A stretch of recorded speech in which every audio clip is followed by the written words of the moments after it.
Bon, bonjour tout le monde.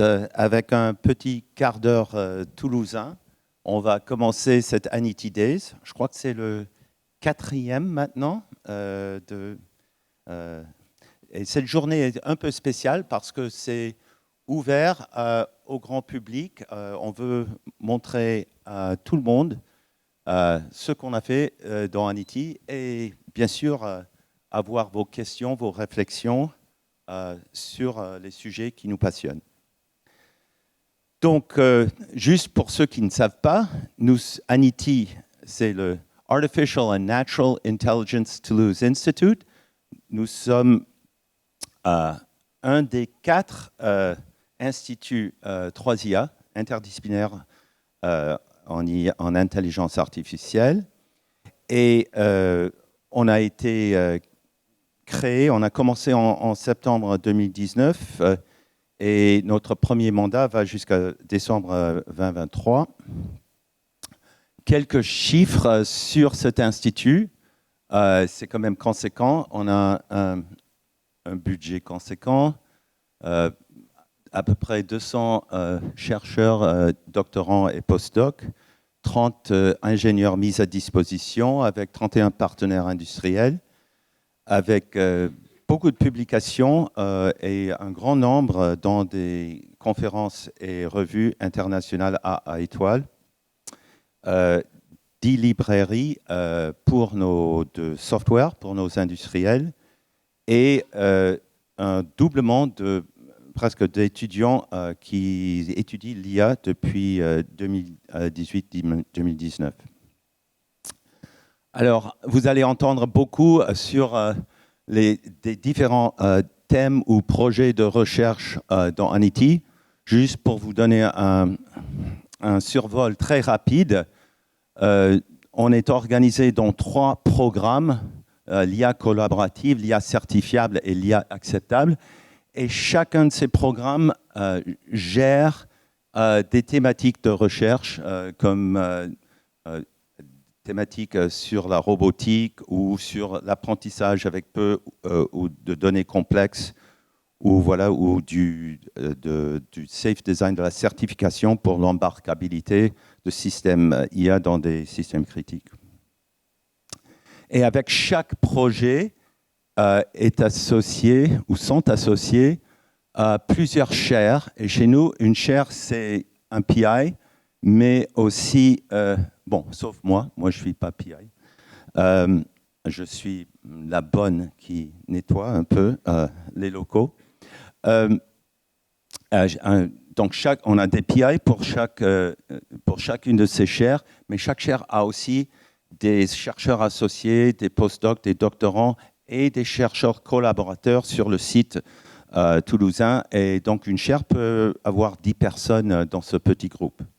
Donc, 23 petits groupes qui sont distribués sur ces 12 projets. Alors, probablement, vous pourriez vous demander pourquoi avons-nous besoin d'un institut pour l'IA? C'est quoi l'IA? Ça, c'est une question conceptuelle, même philosophique. Il y a beaucoup de débats là-dessus. Mais si on part juste de l'analyse linguistique, on peut voir comment ce nom intelligence est affecté par son modifieur, son adjectif artificiel. Alors, comme avec beaucoup de lexèmes, de concepts lexicaux en langage, nous n'avons pas une définition sûre et adéquate complètement pour ce qui est l'intelligence artificielle. Quelque chose que Martin Minsky avait dit il y a plus de 40 ans, était quelque chose dans ce veine-là que j'ai redécouvert moi-même. Voilà. L'IA, on essaye d'automiser des tâches que nous, les humains, prennent comme des marques d'intelligence. Donc, pouvoir jouer des jeux stratégiques compliqués comme les échecs ou le Go, avoir une conversation sur du fond sémantique, de la planification, de l'ordonnancement, bien sûr du raisonnement logique et mathématique, la découverte mathématique, et puis quelque chose que Turing avait souligné déjà, c'était qu'une intelligence doit pouvoir apprendre et avoir des généralisations, généralisées à partir de ses expériences.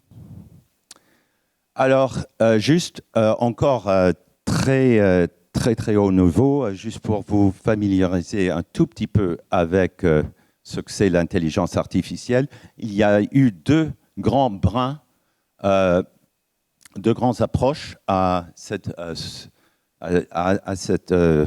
tâche. La première, c'est l'IA dite symbolique qui formalise des connaissances dans soit de la logique ou des maths, des connaissances requises pour des tâches intelligentes.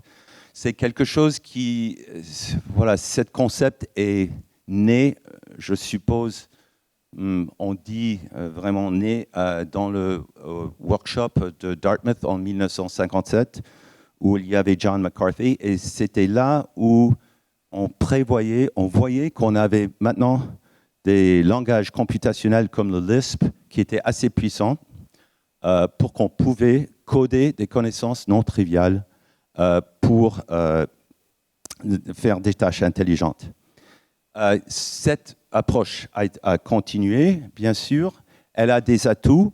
Elle vous donne des garanties démontrables pour des performances d'algo. On a aussi une interprétabilité en principe, une interprétabilité ou explicabilité. Vous allez entendre beaucoup de ça un peu plus tard. Mais ces formalisations en IA symbolique étaient fragiles. Ils faisaient beaucoup de overfitting et ils apprenaient très peu, voire pas du tout. L'autre brin, c'est de l'apprentissage par machine poussé par les données. Là, il n'y a pas de doute de sa capacité d'apprendre, d'extrapoler des corrélations statistiques de données. Donc ça, c'est un grand atout. Ce qui est difficile, souvent, c'est de trouver des garanties démontrables et de l'interprétabilité, surtout pour des modèles beaucoup grands. On va entendre plus là-dessus dans la table ronde sur les fondements de l'IA. Et ces deux brins sont souvent on a eu beaucoup d'enthousiasme pour un brin, pour l'autre.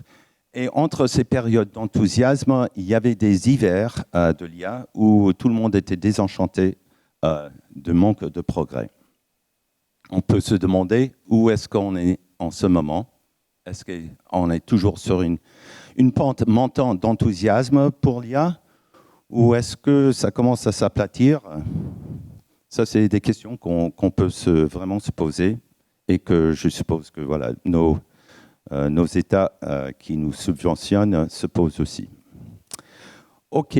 Alors, Anity a quand même une mission particulière qui se distingue un peu des autres trois IA, c'est-à-dire que notre domaine d'application choisi, c'était la mobilité intelligente et des systèmes critiques, c'est-à-dire on voulait mettre de l'IA dans des systèmes où peut-être des vies ou des coûts économiques importants pourraient être en jeu. Pour cela, on avait pensé qu'on avait besoin de garanties et d'interprétabilité pour que l'IA soit acceptable dans ces systèmes par le grand public ou par les utilisateurs finaux. Mais donc ça militerait a priori vers des systèmes symboliques. Mais vous allez voir aujourd'hui aussi que beaucoup des applications dans ces mêmes systèmes critiques ont besoin d'apprentissage et de généralisation inductive. Et donc la question qu'Anity s'est posée, c'est comment est-ce qu'on peut construire une IA de confiance pour des applications telles que les systèmes critiques, l'IA dans les systèmes critiques. Juste comme un exemple, on peut dire mettre de l'IA dans des systèmes de mobilité qui sont plus ou moins autonomes. Alors, ce qui nous a motivés au au début et qui continue à nous motiver. Vous allez entendre un peu plus là-dessus aujourd'hui, mais aussi demain. On est très intéressé par l'IA hybride qui doit combiner les atouts de l'IA symbolique ou model-based et l'IA du data-driven. Et notre approche particulière, c'était, et vous allez entendre ça, voir des exemples de ça aussi en neurosciences aujourd'hui, comment on peut utiliser des modèles d'intelligence naturelle pour aider l'IA. Et surtout, Anity a apporté une vision sur l'apprentissage à partir de disciplines multiples, des stats, du raisonnement automatique, des modèles physiques. Et vous allez voir des exemples de l'impact de ces disciplines aujourd'hui. Et vous allez voir les implications sur des champs divers que je mentionne là.